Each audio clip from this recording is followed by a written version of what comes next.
ici à Saint-Paul-les-Dax avec tous ces magnifiques auteurs, rencontre des auteurs francophones, ce réseau francophone littéraire mondial, et il prend toute son importance, toute sa dimension de New York, Miami, Malaisie, la Belgique, la France et partout ailleurs.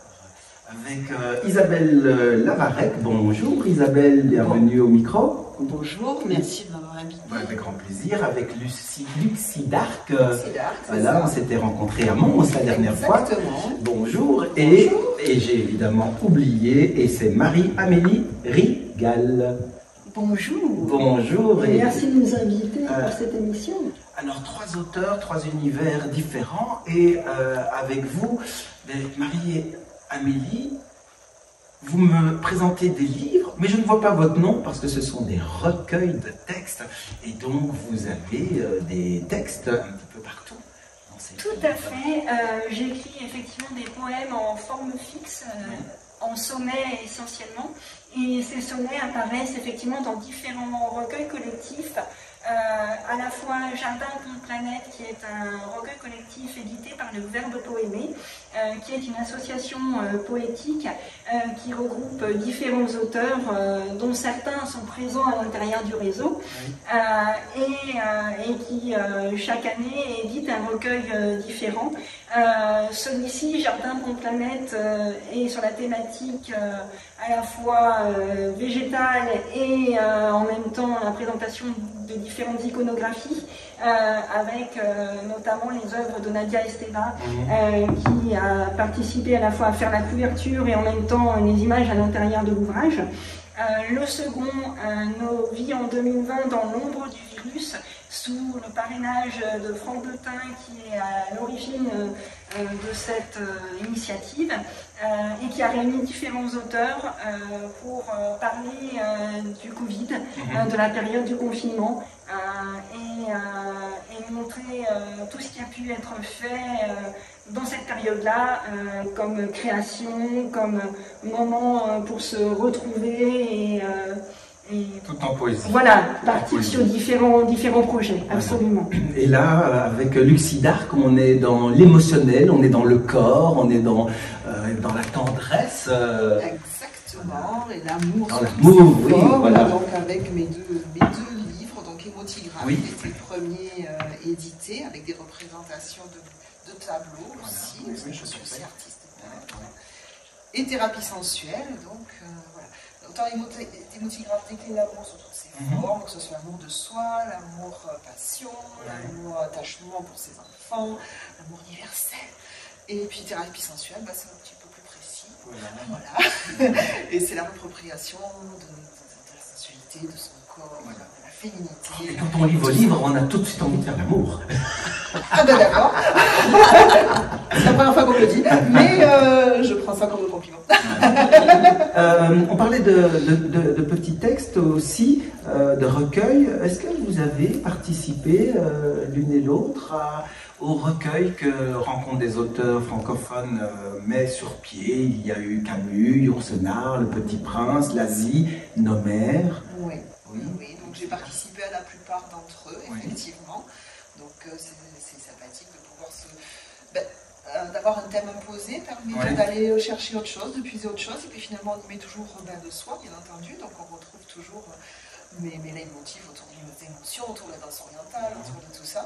Ça arrive, y compris quand on parle du Petit Prince, partout, et en même temps, voilà, c'est de la forme imposée, enfin de la forme, le thème imposé, mais c'est la forme libre par contre. Et Marie-Amélie, vous avez eu l'occasion déjà de contribuer? Oui, également, j'ai effectivement participé aux différents recueils depuis Le Petit Prince, Marguerite Yourcenar, Camus, Le Livre de Nomère. C'est votre terrain de prédilection, parce que vous êtes déjà dans les petits textes, dans les contributions, c'est ça qui est chouette. C'est tout à fait mon terrain de prédilection, et le lieu où je me réalise parfaitement. Voilà. Absolument. Alors ce qui est bien, parce qu'ils sont rares dans les rencontres, comme celle-ci en tout cas, d'auteurs, d'autrices, d'écrivains, de romanciers. On a Isabelle qui est là pour la jeunesse, et vous êtes ancienne enseignante.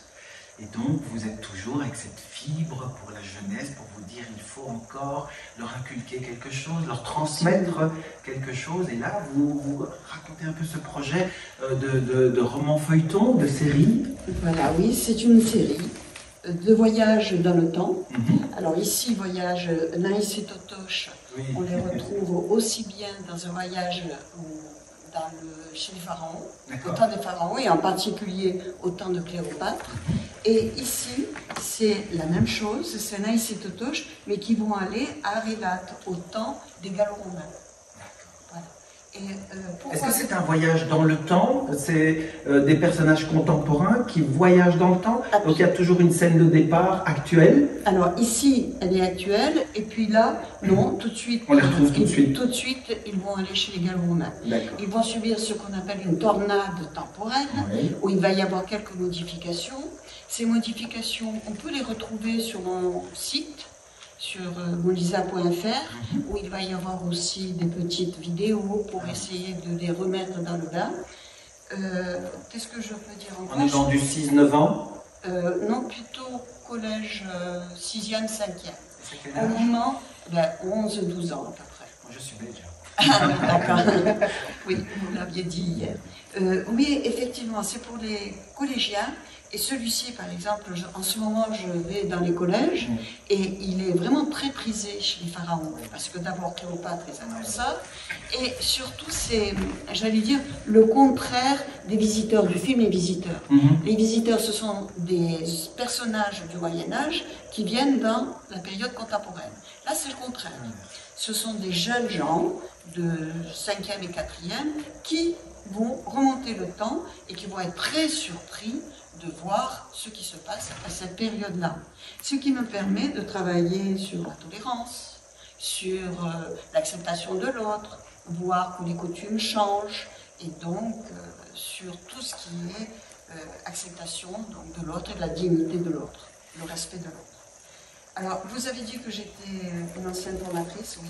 C'est pour cela, parce que en collège, les enfants de collège et lycée ont tendance à laisser la lecture. Et par conséquent, abandonner la lecture pour les jeux vidéo, pour la télévision, etc. Mais surtout jeux vidéo et téléphone. Et donc, je me suis dit qu'il fallait absolument éviter que ces enfants lâchent la lecture.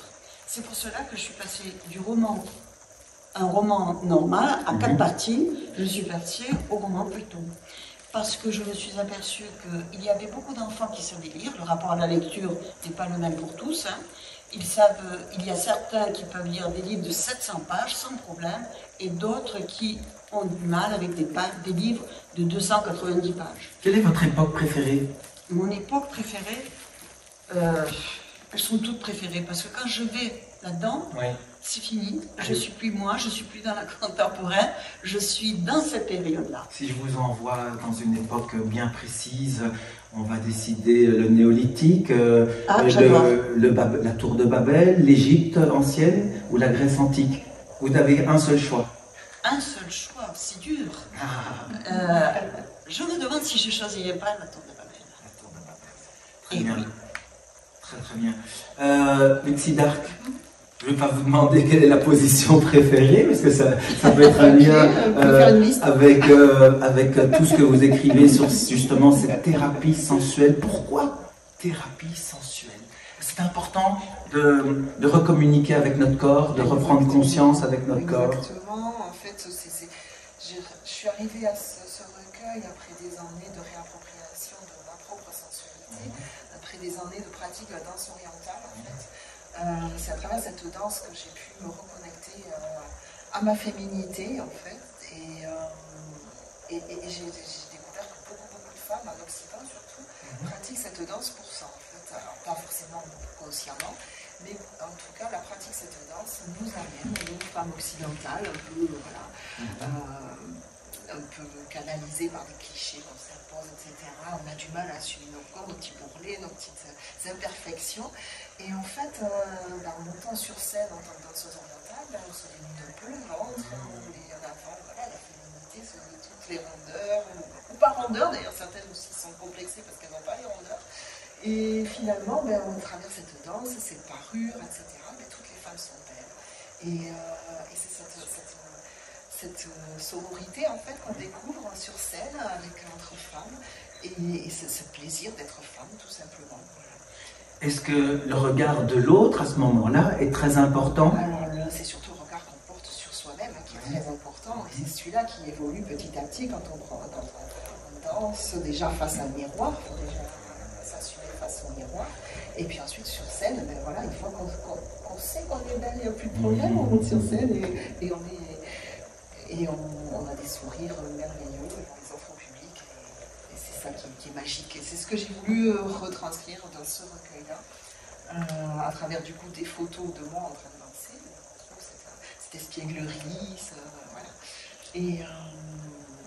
Et ces textes voilà, qui sont un petit peu malicieux, voilà, on est dans l'érotisme, on est dans la malice, dans la sensualité plutôt. Marie-Amélie, quel est votre auteur préféré ou celui qui vous a marqué ou un livre qui vous a marqué?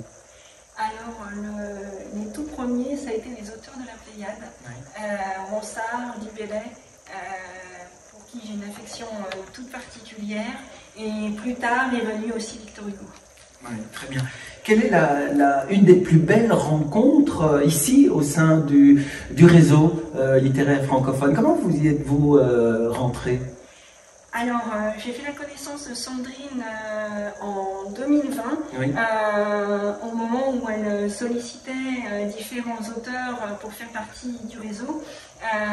Et on a tout de suite eu un, je dirais, coup de foudre littéraire par rapport à la vision du réseau, l'idée d'aller sur un projet collectif qui m'a beaucoup plu puisque c'est exactement l'ADN, je dirais, de ce que je fais dans le cadre des différents recueils collectifs que je peux présenter aussi par le biais du réseau. Lucie Darc, c'est pas la première fois qu'on se rencontre, donc vous êtes déjà dans plusieurs événements. Quels sont les prochains événements auxquels vous voudriez participer? Vous étiez à New York? Alors j'ai failli être inscrite. Alors certains l'ont suivi sur les réseaux, ça a été le peu le buzz, c'est que j'ai eu un accident juste avant d'aller à New York. J'avais passé 10 jours fabuleux à Nouvelle-Orléans. Et puis en traversant une rue, une moto m'a bousculée. Je me suis retrouvée aux urgences et rapatriée en France. Donc j'ai loupé New York cette année. J'y avais été heureusement il y a 1 an et demi. Donc voilà. Et je compte y retourner la prochaine fois. Là, du coup, le prochain événement qui est en préparation, c'est une expo avec un artiste photographe qui s'appelle Carole Cordonnier. C'était une expo qui va se prendre place dans une maison de pêcheurs en baie de Somme. En lien avec Rencontre, avec le réseau? Alors non, ça c'est en dehors du réseau. Voilà, vous exposez votre propre dessin également? Oui, bien sûr, bien sûr. Le livre, et puis vous en faites d'autres. Et là, la prochaine expo sera plus des textes. La casquette d'artiste. Plus la casquette écrivain, avec du coup les photos du photographe. Voilà. Quelle est la plus belle anecdote que vous pouvez retenir de ces retrouvailles, de ces événements ici? Un souvenir, intime, un moment qui vous a plu. Alors en fait c'est grâce au réseau que j'ai rencontré mon nouvel amoureux. Voilà. C'est très bien. Tu peux le raconter? Ah bah oui. En fait c'était lors du festival de New York, j'ai rencontré une autre auteure du coup qui s'appelle Chantal Cadoré. On est devenus bien amis et j'ai demandé du coup toi tu fais plein d'autres festivals en France, est-ce que je dois aller? Elle me dit en baie de Somme, il y a un super festival, faut que tu fasses ça. Donc j'ai été avec elle, on a passé une semaine de vacances et là j'ai trouvé. Vous avez trouvé votre âme sœur. Voilà, tout ça c'est grâce à Sandrine peut-être. Et au réseau. Chère Isabelle, vous êtes rentrée comment dans ce réseau? Comment? Je pense qu'il y a eu un hasard. Oui. Une autrice de Montpellier qui me l'a fait connaître, et donc j'ai essayé. Et ça a marché, mais il n'y a pas très longtemps, moi. C'est ma 2e année. Donc, ça fait pas très longtemps que je fais partie du réseau. Voilà. Et il y a d'autres événements, là, vous êtes chaud pour... il y a la Malaisie, il y a Monaco, il y a Monaco, oui. Et puis aux États-Unis, c'est quand même la terre du réseau. Oui. Moi, j'aimerais bien aller à Monaco parce que j'ai travaillé à Monaco. J'étais enseignante, j'ai eu beaucoup de formations et je connaissais l'ancienne ministre de l'Éducation. Et là, normalement, je dois revoir. Si j'allais à Monaco, je pense que je donnerais rendez-vous à de nombreux collègues. Alors, ce serait sympa.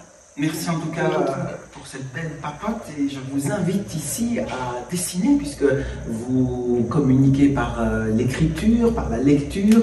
Et moi je vous invite ici à dessiner votre émotion du moment en rapport avec cette rencontre littéraire ici à Saint-Paul-les-Dax.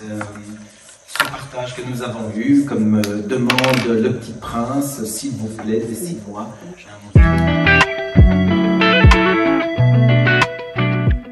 Bonjour à toutes et à tous, nous sommes en direct de Saint-Paul-les-Dax pour la rencontre des auteurs francophones et nous allons recevoir tout au long de la journée autour de cette table plusieurs auteurs et alors je ne les connais pas tous, ils vont se présenter, vous avez un micro, n'hésitez pas à prendre les micros et puis c'est à vous de vous présenter. Bonjour. Bonjour, moi je m'appelle Antonio Pereira, je viens de Versailles, donc en région parisienne. Ouais. Et donc je suis un auteur, éditeur et musicien. Et donc j'ai écrit 4 romans et, que je présente aujourd'hui. Et donc voilà, enfin, je sais pas si... Qu'est-ce qui vous a inspiré, par exemple, le roman ici que l'on a sur la table? Alors là, j'ai amené le roman qui s'appelle Harkness. Oui. On est dans quel genre? Alors c'est un roman noir, c'est un sous-titre qui est au cœur d'un concert de Bruce Springsteen. Pour ceux qui ont eu la malchance comme moi d'être à Marseille et de rater le concert, donc c'est une occasion de se replonger dedans. Et c'est une manière en fait, ce qui m'a intéressé dans ce roman-là, c'était de voir comment la musique, en live notamment, et particulièrement sur cet artiste-là, nous parlait de nos propres vies, au point de la transformer en sortant. Donc j'ai juste imaginé un Écossais qui venait là par hasard, qui ne connaissait pas l'artiste, et qui va voir sa vie le traverser au fil des chansons. Et donc voilà, donc c'est un roman noir parce qu'il revient 40 ans en arrière sur un drame qu'il a vécu. Voilà. Bonjour Elisabeth. Bonjour. Et alors ici vous venez avec un nouveau livre par rapport à... Il y avait Blob juste avant, hein, oui. Et maintenant il y a Grainette. Toujours dans la nature, toujours dans la science. Oui, tout à fait. C'est... une façon d'aborder l'écosystème, ouais. L'éco-habitat pour les insectes pollinisateurs et sensibiliser nos jeunes d'aujourd'hui. Alors, pour la petite histoire, Grainette, c'est un petit bouchon d'argile ou de fibres végétales à lancer dans une zone pour y faire pousser des plantes. Voilà. La graine, elle est ainsi protégée des oiseaux et des autres prédateurs. Donc, c'est à arroser ou simplement à lancer en attendant la pluie.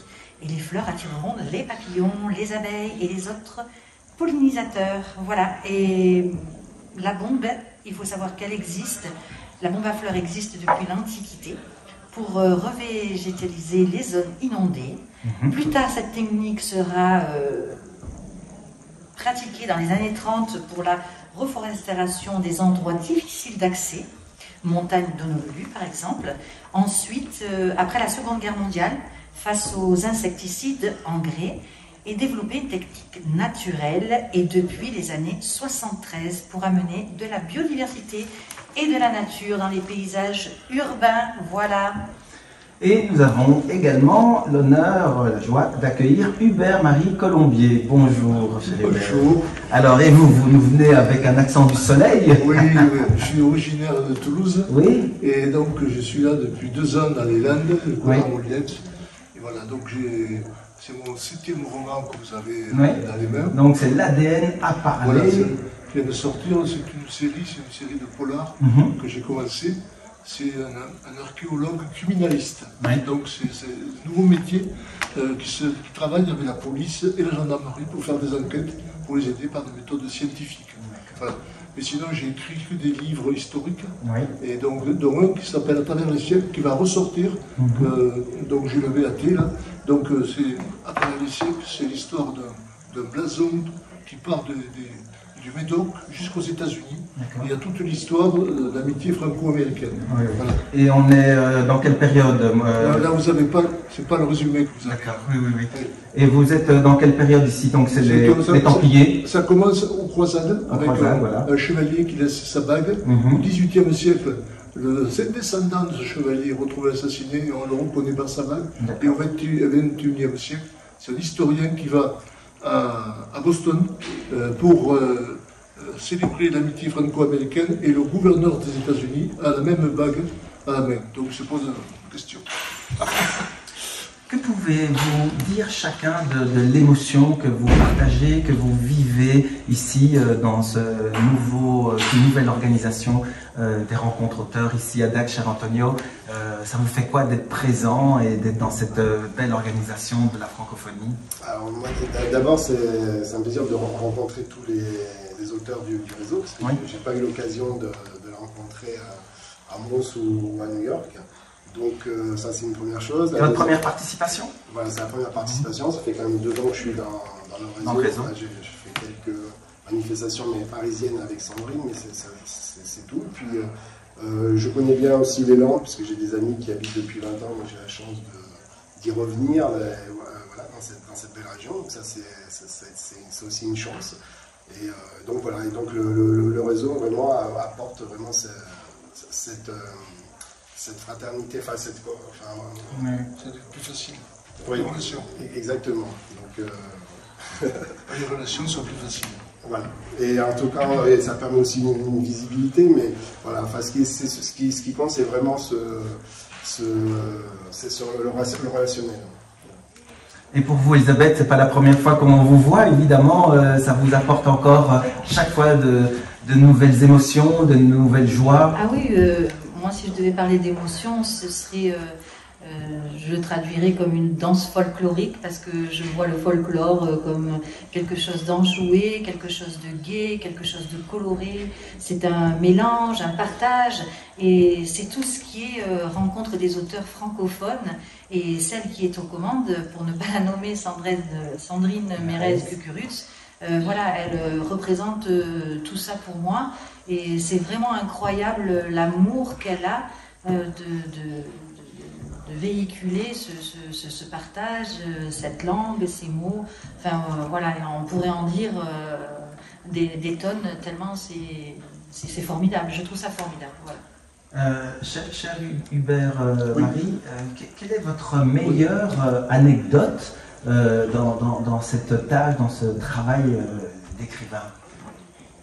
D'abord, je n'étais pas fait pour ça, j'étais d'origine technique, puisque j'étais maître d'œuvre. Et donc c'est surtout grâce à mes fils que j'ai pu me mettre à écrire, parce que j'écrivais beaucoup, je faisais des contes pour eux, pour des enfants. Et donc c'est venu comme ça. Mais par contre, ils me demandaient, mais pourquoi tu ne fais pas tes mémoires? Et non, les mémoires, elles sont dans mes livres. Ouais. Donc, dans tous mes livres, dans mes 7 livres, on peut me retrouver, on peut retrouver mes amis, on peut retrouver mon monde professionnel. Antonio, quel message ou quelle émotion espérez-vous que vos lecteurs retiennent? Ça peut être au pluriel, hein? En fait, c'est un peu difficile. C'est vraiment de rentrer dans les personnages dans le livre. Et notamment là sur ce livre Harkness, qui vraiment le sujet, c'est de savoir comment la musique nous parle à notre âme, et on ne sait pas trop l'expliquer, au point qu'en sortant, on arrive à avoir de la clarté sur nos vies. On se dit, tiens, pourquoi j'agis comme ça, pourquoi je fais ci ou ça. Et donc si vraiment le lecteur retrouve ça dans le livre, c'est vraiment une satisfaction, même un bonheur. Et c'est arrivé que des personnes me disent, mais je me suis complètement retrouvé dedans, et là c'est vraiment génial. Chère Elisabeth, quelle plante, et ça vous parlera, quel arbre ou quel animal aimeriez-vous incarner dans vos travaux? Ah, moi j'aime beaucoup le platane. Le platane. Ça me rappelle mon enfance. Oui, oui. dans les cours de récréation. Voilà, un bel arbre. Un bel arbre, et j'adore les arbres. Cher Hubert, Marie, vous, par exemple, quel mot préférez-vous qui a une sonorité, une musicalité que vous aimez écrire ou retrouver dans vos écritures, dans vos lectures? Question compliquée. Ou quel mot, et à l'inverse, les mots que vous détestez? Découverte. Découverte, c'est un bon mot. Voilà, c'est un bon mot, découverte. Voilà. Il ouvre la fenêtre vers tous les livres. Je vais redonner la parole à chacun pour que vous, vous fassiez un message vraiment pour la francophonie, pour attirer les lecteurs à vos ouvrages, à vos lectures. Allez-y, Antonio, on vous écoute. Déjà, j'en souhaite de lire, hein, c'est une première chose, donc en français, parce que c'est une belle langue. Et qui, justement, brille à travers le monde et à travers toutes les cultures. Donc je les invite vraiment à s'intéresser à tous les auteurs avec leur diversité, ce que permet la France. Elisabeth, elle est dans la science, dans la nature, dans le respect de notre terre, mère. Oui, et aussi, comment dirais-je, amener mes jeunes lecteurs à penser par eux-mêmes. J'aime bien l'idée et d'avoir une curiosité, une question, susciter en eux un éventuel métier. Parce que l'enfant est un trésor, l'enfant est un devenir adulte, l'enfant est notre société future. Et voilà, c'est un avant-gardiste. Et pour clôturer cette J'ai eu l'occasion, dans d'autres salons, justement, de faire des chasses au trésor avec des gamins, pendant qu'on faisait le salon. Et je voulais absolument leur faire découvrir le livre avec des images positives sur comment j'avais construit le livre et comment ils pouvaient être intéressés, même s'ils avaient 6, 7, 8 ans. Voilà. Donc, il y en a qui sont même repartis avec le livre, leurs parents ont pris le livre. Donc c'était très intéressant. Et je crois que ça passe par là, c'est d'expliquer le livre à un gamin. Alors on communique justement par la lecture, par l'écriture, et pour terminer cette rencontre, moi, je vais vous demander de communiquer une émotion par le dessin. Le logo de Rencontre des auteurs francophones est bariolé de couleurs, hein, jaune, rouge, vert, violet. On a les anneaux de l'olympisme bientôt qui vont apparaître dans toutes les télés du monde entier. Eh bien, laissez courir votre imagination et dessiner un mot, dessiner une phrase, une émotion. Et n'oubliez pas surtout d'y indiquer vos noms et prénoms, puisque ce dessin restera dans les mémoires. Et je vous dis déjà merci et à bientôt. Merci. À bientôt. Rencontre des auteurs francophones ici à Saint-Paul-les-Dax avec de nouveaux auteurs à ma table. Je suis ravi d'accueillir Didier Kimel. Bonjour Didier. Bonjour. Si vous ne prenez pas les micros. Oui. Bonjour. On recommence. D'accord, on recommence. Désolé. Je vais garder vos micros en main.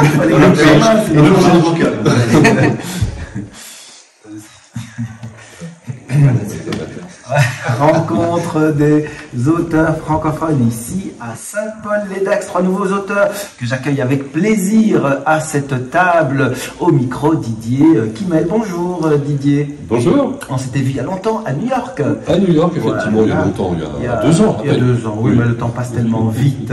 Et Tanguy bonjour. Colombel, comment ça va? Ça va super bien. Génial. Et puis, une belle rencontre, pour moi, une nouvelle rencontre, Evelyne Debourg. Bonjour. Bonjour. Vous allez bien? Très bien. Alors, c'est quoi cette aventure dans Rencontre des auteurs francophones? C'est votre premier événement? Alors non. J'ai commencé à écrire mon premier livre en 2018. Oui. Donc j'ai continué tous les ans en écrire un. Donc mon métier c'est cantinière. Donc ce que j'ai voulu c'est écrire des livres pour les enfants et leurs parents, justement pour manger plus sainement et puis se nourrir autrement. Donc pendant 25 ans, j'ai œuvré pour que la restauration scolaire s'améliore au cours des années, pour que les enfants puissent manger de tout pendant leur période scolaire. et que nous, nous sommes les animateurs du groupe, puissent leur donner les bonnes techniques, les bonnes pratiques pour se nourrir correctement pour leur future vie d'adulte. Ah, super. Et alors, du coup, vous êtes parti de là sereinement, ils continuent à manger correctement? Alors, moi, je suis jeune retraitée depuis 1 an et demi. Donc, entre-temps, je me suis mis à mon compte comme conseillère culinaire. Oui. Donc, j'aide dans quelques missions au ministère de l'Agriculture. Et puis, à mon compte, je vais dans les cantines scolaires. Et puis, dernièrement, je suis allée chez Régis Marcon. Donc, je participe à la cuisine pour le repas des enfants. Pendant 1 heure, je vais à l'école avec les instituteurs, donc offrir mes livres et discuter avec les enfants, faire une mini-conférence justement sur l'alimentation. Et ensuite, je vais à la cantine pour discuter avec les enfants, si tout se passe bien. Mais bon, comme ils avaient un chef 3 étoiles, je pense que tout allait bien. Et puis de super livres, justement, de recettes bien animées, bien colorées. On y apprend à bien manger, on y apprend des recettes. Et alors, des recettes de votre création? Voilà, ma création. En plus, j'ai la chance, c'est que c'est des recettes que les enfants ont goûtées, donc approuvées. Et voilà. Donc, c'est animé par des images, c'est du graphisme, oui. Et puis sous forme de jeu de loi, l'enfant case par case, qui sache lire ou pas lire, les dessins parlent d'eux-mêmes, donc l'enfant va pouvoir réaliser sa recette avec l'adulte ou le parent, qui pourront ensuite, parce que c'est mon souhait plus cher, que la transmission se fasse au sein familial, que les enfants avec les parents se retrouvent le soir autour de la table de la cuisine, chacun épluche son petit légume, son petit fruit. Et voilà, donc mes livres ils servent vraiment à ça, à envoyer des messages pour que les familles nourrissent mieux leurs enfants.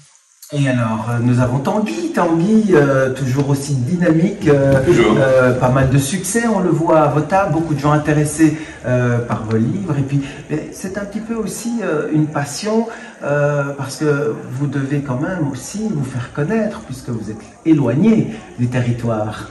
Alors, permettez-moi une petite seconde quand même de dire que je ne connaissais pas le livre d'Evelyne. Je trouve ça génial, je trouve ça formidable initiative. Je voulais te féliciter. Voilà, je trouve ça génial. Le bon goût et le bien manger, c'est hyper important. Donc bravo pour le livre d'Evelyne.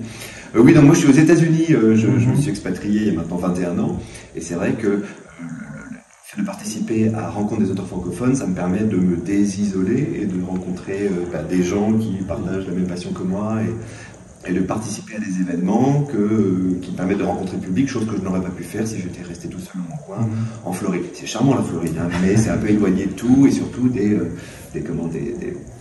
personnes francophones, quoi. Donc le fait de participer à ce festival ici, ça me permet de rencontrer des lecteurs et de rencontrer des auteurs. Quel est le regard, justement, l'intérêt de ces rencontres par rapport à votre livre, à vous comme auteur expatrié? Je suppose que dans ces rencontres, vous racontez un petit peu de votre vie.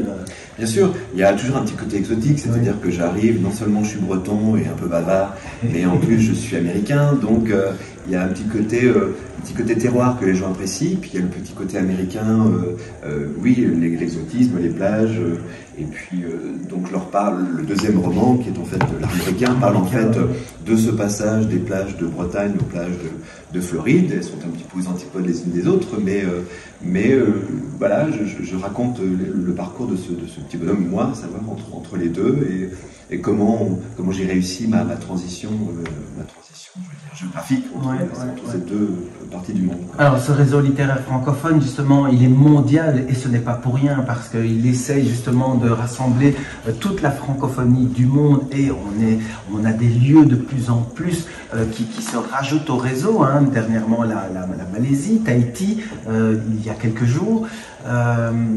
Chez vous en Floride, est-ce qu'il y a cette envie francophone? Est-ce qu'il y a une association? Est-ce qu'il y a des expats qui se retrouvent ou vous vous sentez un petit peu seul à ce niveau-là? Alors, il y a des... je ne vais pas me faire que les amis, mais il y a des expats qui se retrouvent, mais je n'apprécie pas particulièrement les regroupements. Oui, mais justement, et donc ça ne vous permet pas justement de tisser un fil supplémentaire au réseau? Non, je pense que les gens se réunissent pour les mauvaises raisons, se réunissent pour des raisons... pour d'autres raisons. Oui, d'autres raisons, on va rester là. Mais voilà, donc... mais je rencontre en effet... En fait, j'ai plus de succès auprès des Américains francophiles qui s'intéressent à la littérature française, auprès des francophones eux-mêmes. Mais je vous donne un exemple, je suis allé donc promouvoir le premier livre, c'était il y a maintenant 2 ans, c'était du côté de Sarasota, et auprès de l'Alliance française de Sarasota. Et donc c'était que des Américains qui ne parlaient pas forcément en français, mais qui sont venus à la conférence, qui m'ont écouté lire des extraits de mon livre, et qui, par amour pour la littérature, par amour pour la francophonie, ou etc., la langue, ont acheté le bouquin, et je suis persuadé que 99% d'entre eux n'ont pas été en mesure de le lire, quoi. Mais il y avait, voilà, ils voulaient soutenir la présence de cette francophonie en Floride. Oui, et comment organisez-vous justement sur le territoire américain vos tournées? Vous devez contacter les libraires ou via l'Alliance française, justement? J'ai un réseau que je me suis tissé, puis bon, je suis plutôt sympathique, donc je vais frapper aux portes, et puis les gens acceptent volontiers de me laisser parler de mon bouquin. Mais, pardonnez-moi l'expression, mais c'est un peu toujours la démerde, c'est-à-dire qu'il faut y aller au forceps, à la débrouille, et puis, mais encore une fois, ça passe très bien, parce qu'avec un sourire, une formule de politesse, et beaucoup de respect, vous présentez, vous partagez en fait aussi votre parcours dans vos écrits. Bien sûr, c'est autobiographique. Je viens d'une famille haute en couleur, donc ce qui m'a permis d'écrire le premier La Saint-Oustave, c'est ma vie en Bretagne dans les années 80, dans une famille un petit peu farfelue, et donc il y avait de quoi écrire. Et je pense que le parcours donc ce que je disais dans le deuxième roman, des plages de Bretagne jusqu'aux plages de Palm Beach, est aussi un parcours assez intéressant dans le sens où il m'est arrivé un milliard d'aventures, parce que moi je suis apprenti comédien aussi, et donc entre le cours Simon où j'ai fait mes études et puis les galères de l'apprenti comédien, il y avait de quoi dire. Voilà. Cher Didier, alors vous venez d'où d'abord? D'où je viens? Oui. Je suis Versaillais. Je suis né à Versailles, donc. Et voilà, j'ai passé toute mon enfance dans les Yvelines. Et pour mon activité professionnelle, j'ai à un moment été sur Aix-en-Provence, pendant plus de 5 ans. Et vous êtes toujours en France? Je suis toujours en France. Et, mais vous suivez le réseau quand même, puisqu'on vous a retrouvé à New York. Bien sûr, je suis le réseau. Et là, plus précisément, là, en ce moment, je suis sur la thèse de Buch, pas loin d'ici, où j'alterne entre Versailles et la thèse de Buch. Oui, je suis le réseau et j'essaie de participer de façon active, notamment au travers des livres hommages. Alors le réseau, c'est une famille qui se construit, qui s'enrichit, qui grandit, et la preuve, c'est qu'on voit de plus en plus de nouvelles têtes, mais on voit aussi les mêmes têtes qui adhèrent vraiment au principe et à l'esprit du réseau. Oui, qui adhèrent et qui participent et qui essaient de développer aussi, aux côtés de Sandrine, d'apporter une contribution pour que ce réseau s'étoffe effectivement. Qui nous partagez-vous dans vos romans d'émotion, de sensibilité? Alors, moi je suis quelqu'un de plutôt, on va dire, hypersensible, romantique, émotif. C'est pas bien de dire ça quand on est un homme, je sais. Mais mes romans sont des romans qui sont d'abord basés sur des histoires d'amour et dans lesquels j'injecte soit des voyages, assez souvent des voyages, soit des petites parties historiques, notamment sur le deuxième que j'ai écrit. C'est là encore quelqu'un qui n'arrive pas à se faire à l'idée de la disparition de la femme qu'il faut de lui. Elle est décédée. Et il va se mettre en tête peut-être, il y a possibilité de communiquer avec l'esprit de cette femme. Et donc il va partir jusqu'en Inde, parce qu'on lui dit là, tu vas peut-être rencontrer des gens en capacité de... Et voilà. Et dedans, justement, j'ai injecté, comme ça se passe au départ sur Arcachon, sur la côte atlantique, j'ai injecté une partie historique pendant la Deuxième Guerre mondiale. Bien, avec vous trois sur cette même table, on réunit une grande partie de la vie. Il y a l'amour, il y a les parcours de vie personnels, les obstacles, et puis il y a la santé, la nourriture, la merveilleuse vie. Alors, pour terminer, vous avez une petite feuille, et je vous propose, comme dit le Petit Prince de Saint-Exupéry, de me dessiner un mouton, votre propre mouton, dessiner vos mots, dessiner vos sentiments, vos émotions liées à votre écriture, à votre travail, à vos projets, et tout simplement au réseau francophone. Je vous laisse libre à votre imagination, et je vous remercie. Merci beaucoup.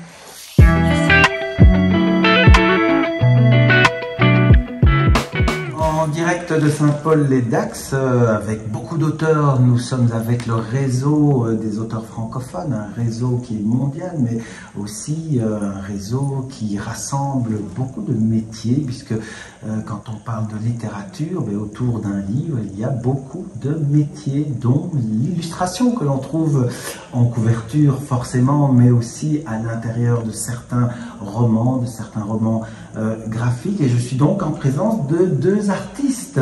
Alors, j'ai Madame Nizar Dominique, bonjour. Bonjour.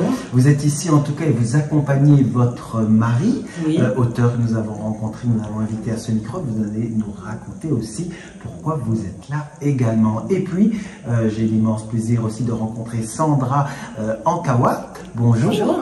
Et vous œuvrez vraiment aussi dans ce réseau parce qu'on vous retrouve sur les couvertures des recueils.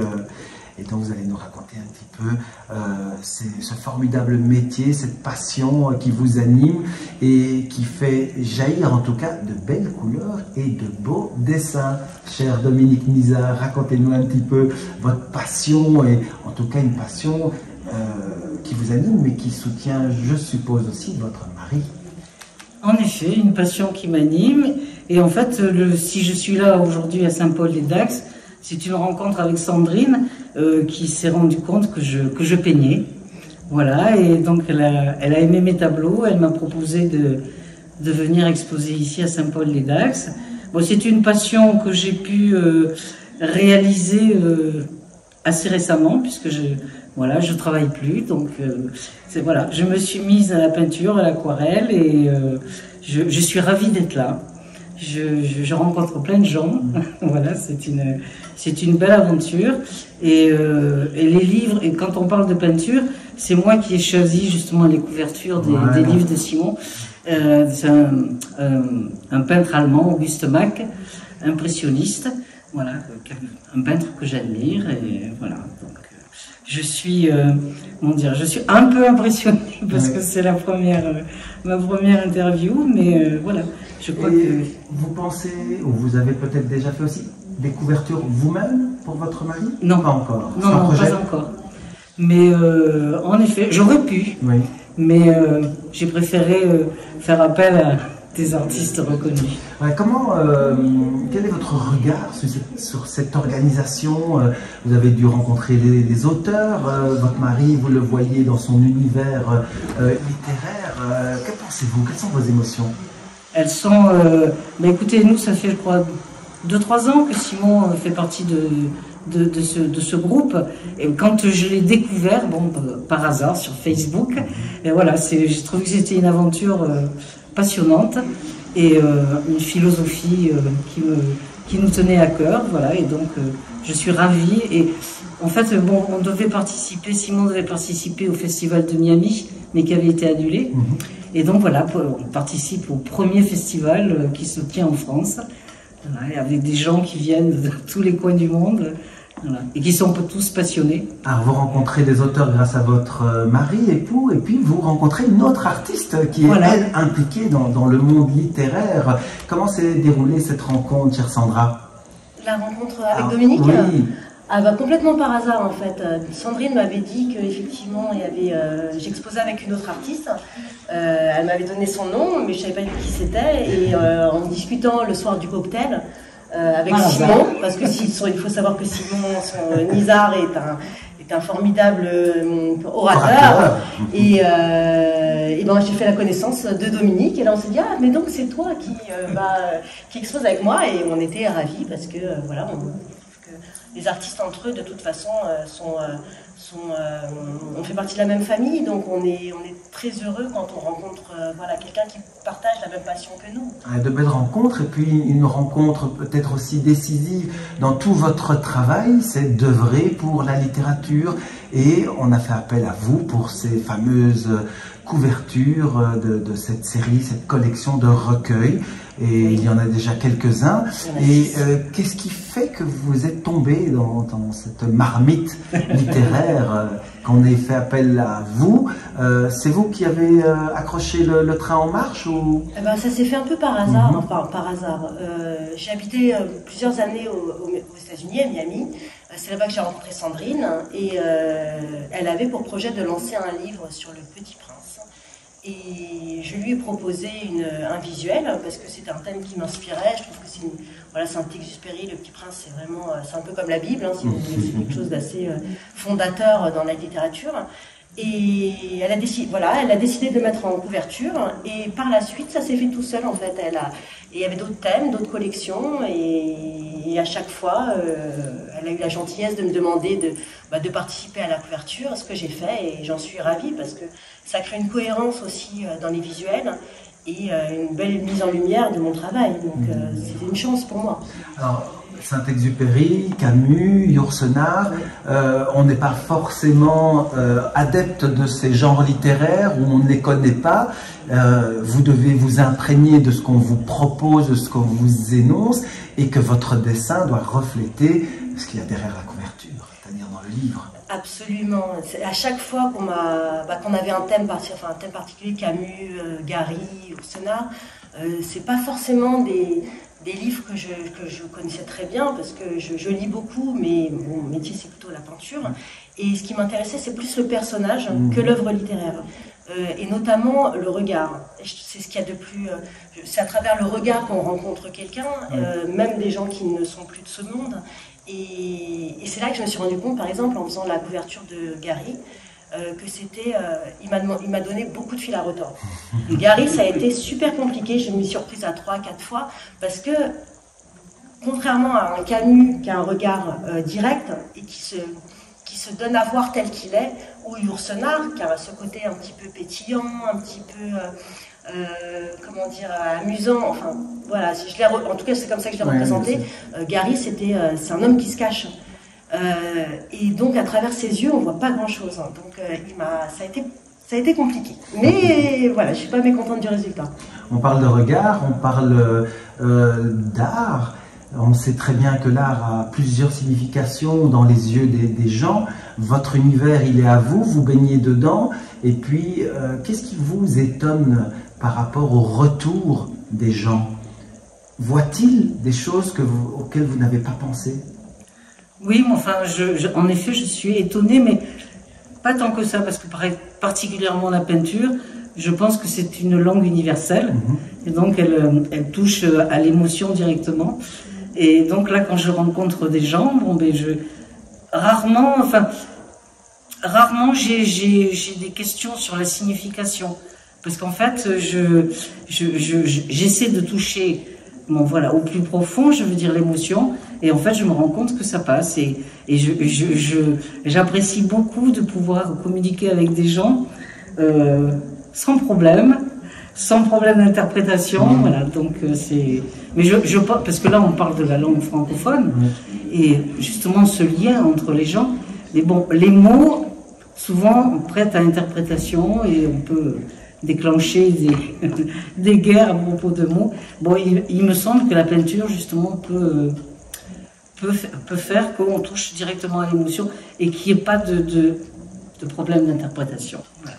Et pour vous, Sandra, ces échanges justement avec le public, ils vous apportent beaucoup? Ils m'apportent beaucoup parce que si je fais ça, c'est pour partager, c'est pour toucher, c'est pour que ça voyage. Et moi, je dis souvent que en fait, la peinture, c'est une faille qui parle à une faille. Nous sommes des êtres, donc deux failles. Et quand on peint, c'est parce qu'on veut exprimer une émotion et qu'on ne sait pas forcément faire autrement. Moi, j'ai pas forcément les mots, je suis pas à l'aise avec les mots, donc j'ai que le dessin.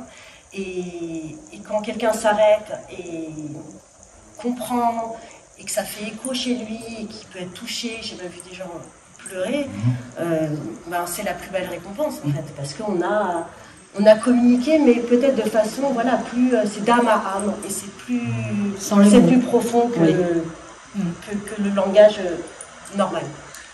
Cher Dominique, vous peignez dans quel endroit? À quoi ressemble votre atelier, ou en tout cas l'espace dans lequel vous peignez? C'est dans une pièce de la maison, parce qu'on habite à la campagne, dans une très grande maison, et donc je me suis aménagé un atelier. Simon a lui son lieu pour écrire, et moi j'ai mon atelier de peinture avec l'aveyron au bas de la maison. Voilà. Et est-il en ordre? Comment? Votre atelier est en ordre? Oui, il est en ordre. J'aime bien pouvoir, voilà, j'ai 70 mètres carrés, donc de la place, hein. De la place. Sandra, il y a une très belle photo d'un atelier. Vous n'êtes plus dans cet atelier, mais il est magnifique. Vous avez déjà un nouvel atelier? J'ai un atelier qui est en travaux. Donc c'est un ancien garage que je rénove pour en faire un atelier, dans lequel d'ailleurs je vais faire des cours de peinture et des ateliers de peinture également. Un garage, il y a des fenêtres, il sera ouvert à l'extérieur. Oui, je fais poser des baies vitrées pour avoir le maximum de lumière, et j'ai hâte parce que sans atelier, faire de la peinture à l'huile c'est impossible parce qu'on en met partout. Il y a les temps de séchage, il y a les odeurs, c'est trop compliqué, et ça veut dire que depuis 1 an et demi, en fait, je ne fais que de l'aquarelle. Voilà. Donc ça me manque. Ça vous manque. Qu'est-ce qui se passe dans votre tête quand vous avez tous ces projets? À quoi ressemble l'intérieur du cerveau d'artistes comme vous deux? Moi, je pense que qu'on soit artiste, c'est pas vraiment le problème, mais je pense que de toute façon, il faut être... Enfin, moi, je suis quelqu'un d'organisé, donc... les choses importantes sont rangées dans des cases, et après, quand on passe à la peinture, ça n'a plus rien à voir avec le mental, et on est presque en état d'auto-hypnose, et c'est très drôle, parce qu'ici, dans les auteurs, il y a beaucoup de gens qui sont un peu dans cet univers-là, et on a beaucoup échangé d'ailleurs, et c'est... Voilà, c'est plus dans la tête, c'est le cœur, c'est le ventre qui parle, mais c'est pas la tête. Et chez vous, les projets se bousculent dans la tête? Les projets se bousculent, des expositions, voilà. Et puis, quand tout à l'heure on parlait de l'organisation, en effet, j'ai un atelier organisé, mais quand je peins, c'est un espace de liberté. Voilà, donc en fait, je ne sais pas vraiment ce que je vais peindre, mais en effet, beaucoup de projets. Puis j'essaie de trouver des galeries. Là, je vais exposer dans des offices du tourisme, des médiathèques. Voilà, mais beaucoup de projets, en effet. Eh ben, je vous remercie en tout cas pour ce partage. Je vais vous donner un petit travail en 1 minute 30. Ben, c'est du dessin, c'est de la peinture, c'est des couleurs. Vous avez sur la table quelques couleurs à exploiter. Je vais vous donner une petite feuille. Et bien pour vous, je vais plutôt vous dicter un imposé. C'est de me représenter selon votre vision d'artiste, et bien le réseau littéraire francophone mondial.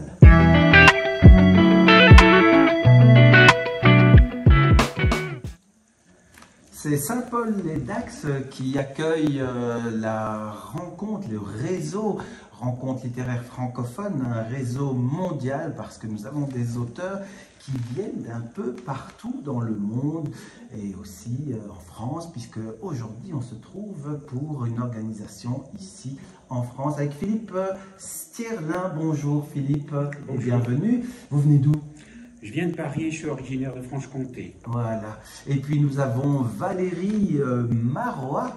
Bonjour chère Valérie, avec un micro. Bonjour. Voilà. Moi je viens de Marseille. De Marseille. D'Aubagne précisément. Ah oui. Et puis vous êtes là comme auteur, mais vous avez fait aussi une animation. Oui, j'ai animé un atelier d'écriture hier. Voilà. Et nous avons également Patricia. Patricia Raka. Bonjour Patricia, bienvenue. Et alors vous êtes originaire? Alors, originaire de Tunisie, oui. Mais je vis actuellement dans les Deux-Sèvres. Dans les Deux-Sèvres, voilà. On a un petit peu toutes les régions. On a rencontré plusieurs pays et même continents, parce que nous avons des gens qui viennent des États-Unis, du Canada, et c'est ça qui fait la richesse du réseau. Alors, cher Philippe, vous nous invitez dans quel voyage littéraire, avec déjà un titre à 2 tons, Mortel Sourire? Oui. Oui, c'est vrai, mais Mortel Sourire, c'est aussi Éternel Sourire. Éternel Sourire. C'est un univers du polar, c'est mon 3e polar. Les 2 autres s'appellent Une mort si tranquille et Les morts sont sans défense. Vous voyez qu'il y a le mort à chaque fois. C'est un univers où la mort est présente, mais c'est surtout pour la tenir à distance. Pour la tenir à distance. Et pour être de bonne humeur. Tous les jours, et oui, pour la tenir à distance. Qu'est-ce qui vous a fait amener ici à la littérature, à l'écriture? Le goût pour l'écriture, indéniablement, le goût pour un univers qui, à la fois à travers le polar, permet d'aborder des sujets de société, des sujets sociaux, et le sujet aussi de l'âme humaine, l'exploration de l'âme humaine à travers par exemple des relations amoureuses qui dans ce dernier roman est une des explications possibles de l'intrigue et de ces meurtres qui sont dans le roman. Chère Valérie, et vous, dans quel univers aimez-vous travailler? Aimez-vous inviter vos lecteurs et vos lectrices? Alors moi, j'invite dans l'univers de l'absurde. Oui, voilà. On le voit un petit peu déjà avec les couvertures. Hein. Oui, c'est ce qu'on m'a dit ce matin aussi, des couvertures intrigantes. Tout à fait. Donc oui, moi j'ai un univers littéraire qui oscille entre l'absurde et la quête de sens. Et c'est littéralement une invitation au déséquilibre. Voilà. Oui. Alors ce qui est rigolo, c'est qu'on a l'impression que vous avez renversé une tasse de café sur un livre, parce que vous avez inversé le livre. En couverture, en tout cas en première de couverture, vous y avez mis le 4e de couverture. Alors c'est un choix éditorial, c'est-à-dire que c'est une école d'Aix-en-Provence, ce sont des étudiants qui ont fait cette proposition graphique de mettre en fait l'écriture en première de couverture et l'écriture à l'honneur. Ça donne vraiment très très bien. Donc c'est très marginal. Oui. Et effectivement, c'est inédit. Voilà. Oui, alors comment faut-il le présenter sur votre table d'auteur? Vous le présentez sur l'image ou sur le texte? Alors sur les deux, c'est-à-dire que sur le présentoir, il y a la première avec le texte et juste à côté il y a l'image. Oui. Voilà, très très bien. Et puis les ateliers d'écriture, vous y avez baigné dedans et vous avez l'envie de partager ces ateliers avec d'autres auteurs? Alors, je n'ai pas baigné dedans, mais moi j'ai enseigné pendant plusieurs années, j'étais prof de français, j'ai toujours écrit, donc je suis dans l'écriture. On m'a sollicité pour animer des ateliers d'écriture dans ma région, donc j'ai fait une formation de bibliothérapie parce que ça m'intéressait d'aborder le livre sous cet angle-là, c'est-à-dire les livres qui prennent soin de nous, les personnes. Et voilà, donc l'atelier d'écriture, après c'est une façon extrêmement ludique pour moi, d'amener les gens à découvrir que même si on n'a rien à dire et même si on n'a pas d'imaginaire, avec des contraintes et des petits jeux comme ça, on peut déclencher des choses et on va parfois très loin. C'est ce qui s'est passé hier. Voilà. Donc c'est très révélateur et c'est très gratifiant pour les personnes d'arriver avec en toute modestie et de repartir avec la conscience qu'on peut produire beaucoup avec a priori très peu. Ouais. Patricia, les mots, vos mots, je vois qu'il faut les écouter encore et encore. C'est important pour vous de partager votre écriture? Oui, c'est important de partager. Le travail d'écrivain, c'est un travail solitaire. Et paradoxalement, pour moi, ça a été une ouverture vers les gens, vers d'autres écrivains. Et tout a vraiment... Enfin, j'ai toujours écrit, mais sans aucune prétention, vraiment. Et ça a été, enfin, il y a une sorte de basculement au moment du Covid, où l'isolement a fait que je me suis sentie vraiment poussée par une communication. Et la communication, c'est vraiment vers d'autres auteurs, parce que j'ai compris que c'était important pour moi. Alors, les thèmes, effectivement, tournent autour beaucoup de la communication. Dans Correspondance, j'écris à ma sœur qui est schizophrène. Et c'est un réel défi qui a été induit par un auteur qui est aussi un ami à moi, Alain Cadéo, qui m'avait dit il faut vraiment faire quelque chose. Il faut vraiment faire quelque chose parce que schizophrène soit, mais poétesse aussi, et peintre aussi. Et en ce qui me concerne, donc, bon, il y avait aussi l'écriture, mais alors très simple. J'ai essayé de simplifier au maximum pour pouvoir effectivement rendre lisible ce qu'elle-même écrivait de façon très hermétique. Voilà. Et il y a dans ce livre nos tableaux aussi, parce que depuis nous toutes les deux. Et écoute encore, oui, c'est une incitation très féminine à une prise de conscience de transformation de notre monde en l'améliorant. On peut dire ça comme ça en résumant. Et c'est parti d'un rêve réel que j'ai fait. Chère Valérie, qu'est-ce qui vous importe dans l'écriture? Quel message voulez-vous que vos lecteurs retiennent? Alors moi, ce qui m'intéresse dans l'écriture, c'est de briser les silences. Voilà. C'est de conserver tout ce que le temps vole à la vie par ce geste-là.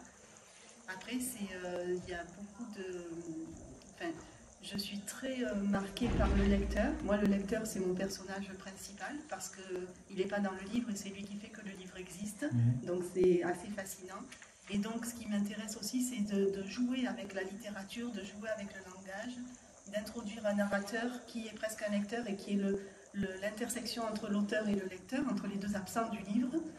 Voilà, c'est ça. Donc, c'est cette espèce de double lecture qui je l'espère, a un effet jubilatoire pour le lecteur. En tout cas, pour moi, c'est le cas. Oui. Philippe, je vois que vous avez pris des notes pour ne pas oublier certaines choses. Qu'avez-vous envie de partager avec les lecteurs et les lectrices? Ce que j'ai envie de partager, c'est effectivement ce sentiment du pourquoi on écrit et qui rejoint ce que tu as dit. C'est-à-dire que écrire, ça naît souvent que l'existence n'est pas tout à fait à sa place, que le monde n'est pas tout à fait comme il devrait être, et qu'on doit avoir une capacité à travers l'écriture, et la plus belle écriture possible, en la soignant, de montrer qu'on a une capacité de prendre conscience qu'il faut changer les choses, changer le monde, le transformer. C'est ce que tu disais. Et écrire, c'est montrer qu'il manque cette dimension et essayer de l'atteindre, enfin, pour moi. Et on écrit aussi, pour ceux qui ne sont plus là, pour ceux qui ne sont plus là pour nous lire, et pour essayer aussi, soit parce qu'on n'est plus en contact avec eux, soit parce qu'ils ont disparu, et pour essayer de les atteindre. Voilà. Essayer d'atteindre les gens. Valérie, avec votre œil de spécialiste, on va dire, vous baignez dedans, c'était votre métier. Quel est votre regard parmi tous ces autres auteurs que vous rencontrez? Autant d'univers différents. Ah ben c'est magique parce que c'est une richesse, une proposition multiculturelle, une diversité, et en même temps il y a une unité qui se dégage par le fait qu'on a quand même tous la même passion, la même démarche, même si on n'a pas les mêmes intentions, mais il y a cette espèce d'unité et de diversité qui sont réunies, et c'est pour moi tout le sens de l'humanité, voilà, unité, diversité. Chère Patricia, comment s'est fait cette rencontre avec le réseau? Alors, moi je suivais un petit peu sur Facebook leurs activités, et l'élément déclencheur, réellement, ça a été le livre d'hommage à nos mères.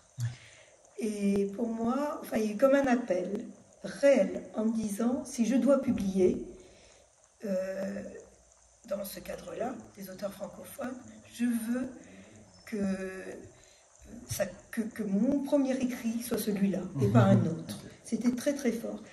Ma mère avait laissé des textes.